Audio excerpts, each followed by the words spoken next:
Computer.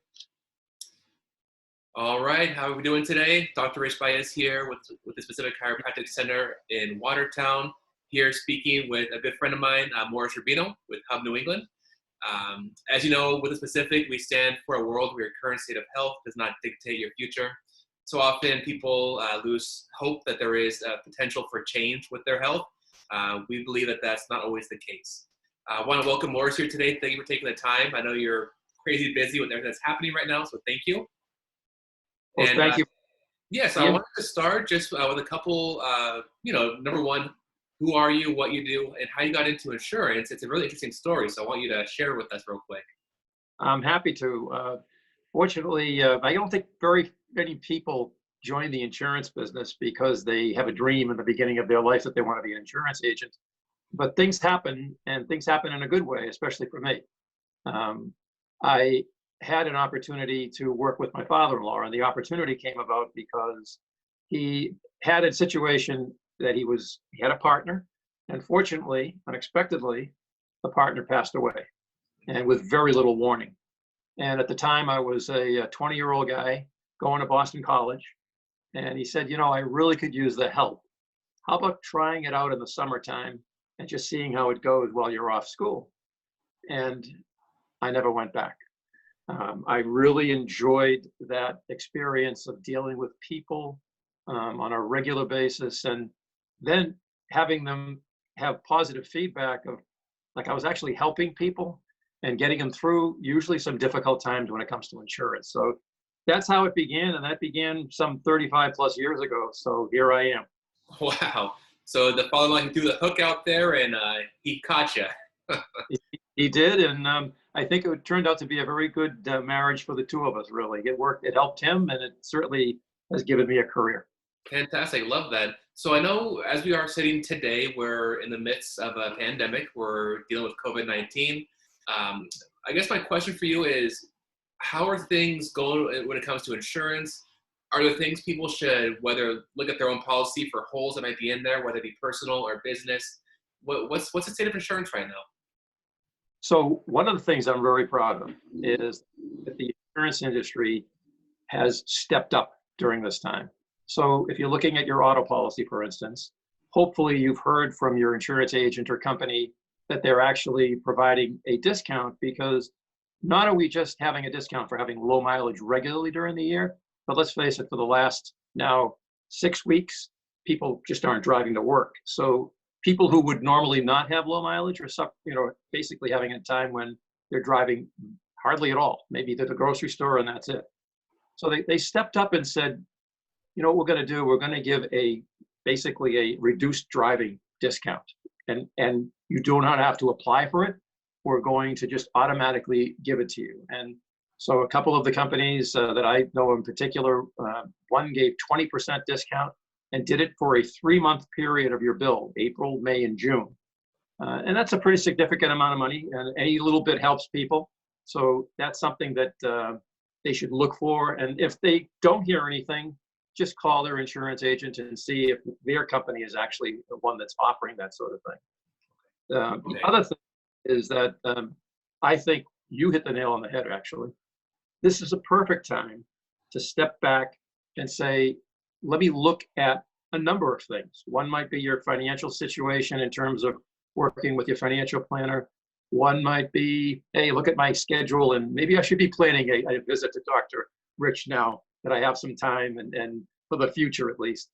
But also, from my point of view, it's a great time to pull out a policy that you probably bought 5 or 6 years ago, and you never really look at it. The bill comes in, you pay. And perfect time to just sit down, and it doesn't take a lot of your time. One of the things that I would perhaps have you do is just familiarize yourself with, what are the limits of coverage that I have in my house? Do they look adequate? Do I need to call my insurance agent or company and find out, well, what's the proper way to identify how much insurance I should have in my house? Your house, and we're talking, that's one of your assets, but it's probably your largest asset, is something that you don't want to mess around with. It's something that you can use leverage-wise if you need to refinance and get money that way, or it's going to appreciate in value over time. And let's face it, it's your place where you live, and you want to protect it properly. And you don't want to have any surprises that you're underinsured at the time of a loss.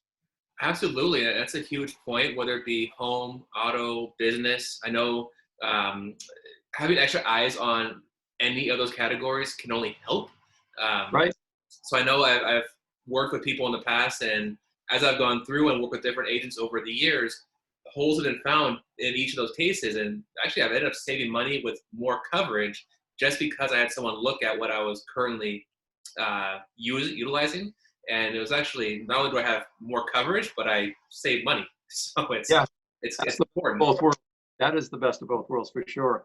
For your business clients out there, one thing that I really want to emphasize is when this all began, many policies have what's called business interruption insurance. Not every policy, but many of them do. And people were getting the wrong advice. The advice was, well, do I have coverage under my policy? And the answer was coming back, well, the way your policy works is you have to have physical damage to the building in order for business interruption to kick in. And I will agree with that. However, from the very beginning, I told my clients, and I actually sent out a blast email to all my business clients, report the claim no matter what I tell you or what anybody else tells you, because I do feel that you want to notify your insurance company. And number one, let them make the decision. That may result in you getting paid, unbeknownst to me. It's possible that it could happen. But even more important, I think what's going to happen in situations like this, and we did go through 9/11, and yes, it was focused on a particular area of the country, but the results were the same. That what happened is insurance companies actually at that time had to make payments on things that probably may not have been covered by the policy. They were, I would say, forced into it by legislation. And guess what's happening now? There's legislation on a state level and on a federal level that's working quite the same way. So one of the key things you want to do, if you're a business, you know about applying for loans. And if you wait to apply for loans, as happened just the other day, the money ran out. And so they've refunded it, my understanding is, and there's more money there. But the point is that people who waited too long, and people who waited got behind everybody else. Same thing with insurance. If they file their claim now, even if they get a rejection, I think it's important, because in order to get paid from any funds that may be created in the future, what's going to happen is they're going to ask you, do you have a rejection letter? Because they don't want to pay you twice. They don't want to pay you if you already got paid. So it's important for your business clients to understand that and get that done. So it sounds like taking action is the first step. Even if the result's going to be a no, you know that going into it, having that no in your hand is actually leverage for future payments or future benefit to you, what it sounds like. Absolutely. Okay. So that's a very important point. And I would also want to say to both personal clients and business clients, if there is a coverage that you may want to investigate right now, on the home side, it's called home cyber liability. And on the business side, it's just pure cyber liability. And why do I bring that up? I just happened to see an email just within the last 15 minutes from Rockland Trust. And it said, hey, beware of the scams that may be out there or that's going on. And there are a ton of things that people are trying to do. You're using your credit card probably more than ever if you're doing home delivery of various things to you. And so there's one opportunity for somebody to get in. You're on Zoom. You're on any of these websites and social websites. So your presence out there is even more than it's ever been. And opportunities abound. And when that happens, you have people who are going to sneak in and try to get your information. Having that liability or cyber liability coverage could be a lifesaver for a lot of people financially.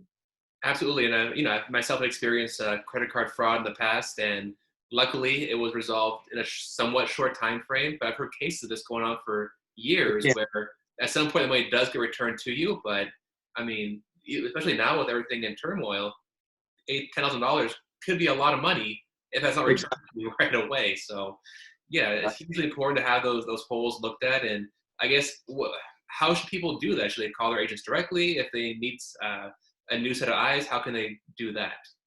So what we've tried to do at Hub New England, is that we've actually sent out a blast email telling people about these coverages.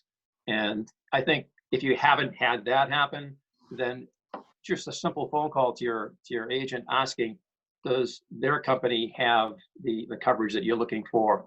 And at least raise the issue. That's probably the simplest thing to do. Okay. Okay. So reach out to your agent. If you don't have one or you're looking to make a change, obviously Hub, that's who I use. And I love you guys. You do fantastic work. And I know you're able to not just work with a single company, you're able to look around at different options to find the best fit for that case, which I really appreciate. Exactly. Yeah, it's important today to have a number of sources, if you are in my business, to be able to adjust. There are a lot of situations where people find themselves in a non-renewal situation, and if your agent has one or two companies and they can't go any other place, then they're probably going to have to say to you, you're going to have to seek insurance elsewhere. We've been in a very fortunate position to be able to say to clients, don't worry about it. We have 20 plus markets to go to, and we'll take care of you. And at least there won't be that disruption. Yeah, and that's huge. So again, I just wanted to take a few minutes with you today, Maurice, to kind of let's lay the land when it comes to insurance and how do we deal with this, whether it's personal or business. And you gave us great tips today, which I really appreciate. And I know they'll be timely, so it's not just today importance, but importance down the road also. So thank you. Well, very much for the time. I appreciate it. Thank you, Maurice.